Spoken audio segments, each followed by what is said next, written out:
92.87 లక్షల మంది ఓటర్లకు నోటీసులు. సర్ డ్రాఫ్ట్ ఓటర్ల లిస్టు విడుదల చేసినటువంటి ఎన్నికల సంఘం వచ్చే నెల 17 వరకు సవరణలకు అవకాశం. ఆయా ఓటర్లకు నేరుగా నోటీసులు ఇవ్వనటువంటి బిఎల్ఓలు ఆందోళన వద్దు, సరైన ఆధారాలు ఇస్తే ఓటు భద్రం. సిఇఓ సుదర్శన్ రెడ్డి. ఏకపక్షంగా తొలగిస్తే కలెక్టర్ సిఇఓలకు అప్పీల్ చేసుకున్నటువంటి హక్కు. స్థానిక సంస్థలు జిహెచ్ఎంసీ ఎన్నికల నిర్వహణ బాధ్యత ఎస్ఈసిదే. మీడియాకు వివరాలు వెల్లడిస్తున్నటువంటి సిఇఓ సుదర్శన్ రెడ్డి. తొలగించిన ఓట్లు 73,39,000. అడ్రస్లు లేనోళ్ళు 11 లక్షలు. పర్మనెంట్ షిఫ్టెడ్ అయినటువంటి వాళ్ళు 45 లక్షల మంది. మరణించిన వారు 9 లక్షల మంది. 2 చోట్ల ఓటు ఉన్న వాళ్ళు 6 లక్షల మంది. ఇతరులు 1,00,000 మంది అనిపించి మనం చూస్తూ ఉన్నాం. ఈ 73 లక్షల ఓట్లకు సంబంధించిన విషయంలో ఇప్పుడు తొలగించిన ఓట్లుగా చూపిస్తున్నటువంటి ఈ 73 లక్షల ఓట్లు ఏవైతే ఉన్నాయో ఇందులో తెలంగాణ నుండి ఉన్నటువంటి ఓటర్లు మాత్రమే ఎందుకుంటున్నారు. ఈ 73 లక్షల మందిలో తెలంగాణకు షిఫ్ట్ అయినటువంటి వాళ్ళు ఎంతమంది? వేరే రాష్ట్రాలకు సంబంధించిన వాళ్ళు తెలంగాణకు షిఫ్ట్ అయ్యి తెలంగాణలో ఓటు హక్కు ఉంది, తెలంగాణ పౌరుడిగా వాళ్ళు ఉండాలనుకుంటున్నటువంటి వాళ్ళు ఎంతమంది? మరి ఆధార్ కార్డు ఆంధ్రాలో ఉండి తెలంగాణలో ఓటు హక్కు ఉండటానికి మీరు సహకరిస్తున్నారా? ఆధార్ కార్డు గుజరాత్లో ఉండి తెలంగాణలో ఓటు హక్కు ఉండడానికి మీరు సహకరిస్తున్నారా?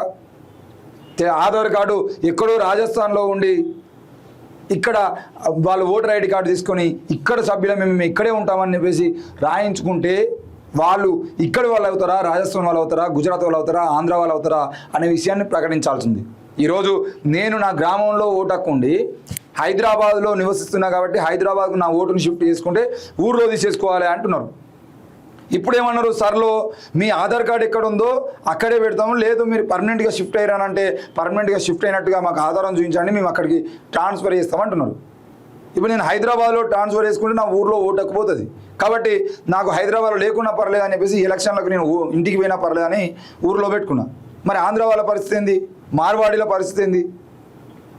తెలంగాణ రాష్ట్రాన్ని సాధించుకున్న తర్వాత కూడా తెలంగాణలో ఇప్పటికీ మార్వాడీలు ఆంధ్ర ఆధిపత్యాన్ని కొనసాగిస్తున్న క్రమంలో వాళ్ళకు సంబంధించిన విషయంలో నేటికి తెలంగాణ రాష్ట్రానికి అన్యాయం జరుగుతుందని చెప్పేసి ప్రశ్నిస్తున్న సమయంలో మీరు తీసుకుంటున్న నిర్ణయాలు ఏంది? కేవలం 73 లక్షల ఓట్లు ఈరోజు హైదరాబాద్ మహానగరంలో జిహెచ్ఎంసీ ఎన్నికలు వచ్చినాయనంటే ఆంధ్ర ఓట్లు సహకరిస్తేనే, ఆంధ్ర రాజకీయ నాయకులు సహకరిస్తేనే, అక్కడ నుండి చంద్రబాబు నాయుడు లేదంటే ముఖ్యంగా కమ్మలు కాపులు మనకు సహకరిస్తేనే మనం గెలవగలుగుతాం అని చెప్పేసి అనుకునేటువంటి పరిస్థితుల్లో తెలంగాణ ఉన్నప్పుడు, ముఖ్యంగా మొన్న మన జూబ్లీ హిల్స్ ఎన్నికల్లో మనం చూసాం, నవీన్ యాదవ్ గెలుపుకు పక్కా చంద్రబాబు నాయుడు సపోర్టు ఉండడం వల్లనే ఈరోజు ఎన్టీ రామారావు విగ్రహాన్ని నాడు రోడ్డు మీద పెట్టేటువంటి ప్రయత్నం చేసిండు. సుప్రీంకోర్టు తీర్పులు ఉన్నాయి, చౌరస్తాలలో విగ్రహాలు పెట్టకూడదు అని చెప్పేసి సుప్రీంకోర్టు తీర్పులు ఉన్నప్పటికీ కూడా ఈరోజు సుప్రీంకోర్టు తీర్పును బేఖాతరు చేస్తూ నడి రోడ్డు మీద చౌరస్తాలో ముఖ్యమంత్రి ఆ విగ్రహాన్ని ఓపెన్ చేసినటువంటి పరిస్థితి. ఎందుకు పెట్టండి ఈ విగ్రహం అంటే ఆనాడు నవీన్ యాదవ్ గెలుపు కోసం చంద్రబాబు సపోర్ట్ చేసింది కాబట్టి వాళ్ళ కమ్మ ఓట్లన్నీ, వాళ్ళ టీడీపీ ఓట్లన్నీ వీళ్ళకు పడే విధంగా సహకరించింది కాబట్టి నవీన్ యాదవ్ గెలుపు ఈరోజు ఎన్టీఆర్ విగ్రహాన్ని మనం చూస్తున్నాం.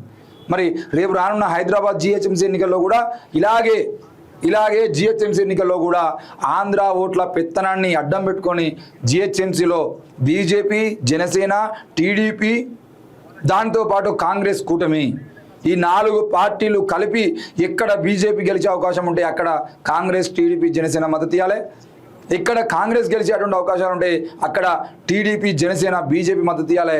ఎక్కడ జనసేన గెలిచేటువంటి అవకాశాలు ఉంటే కాంగ్రెస్, బీజేపీ 2 టీడీపీతో కలిసి జనసేన అభ్యర్థులు కూడా అవకాశం ఇచ్చి ఇక్కడ తెలంగాణ రాష్ట్రంలో హైదరాబాద్ జిహెచ్ఎంసీ ఎన్నికల్లో స్థానిక పార్టీలు అనేటువంటి అది బీఆర్ఎస్ పార్టీ కానీ, టీఆర్ఎస్ పార్టీ కానీ, టీఆర్పీ పార్టీ కానీ, ఇంకేదైనా కానీ ఈ తెలంగాణ అస్తిత్వంతో ఉన్నటువంటి ఏ పార్టీ కూడా తెలంగాణలో రాజకీయాల్లో ముఖ్యంగా జిహెచ్ఎంసీ ఎన్నికల్లో గెలవకుండా హైదరాబాద్ మేయర్ పీఠాన్ని మేమే దక్కించుకోవాలని కాంగ్రెస్ పార్టీ, టీడీపీ, జనసేన, బీజేపీలు కలిసి హైదరాబాద్ మీద కుట్రలు ఇస్తున్న క్రమంలో వాళ్ళ ఓట్ల సంగతి ఏందనే విషయాన్ని కూడా మేము అడుగుతూ ఉన్నాం.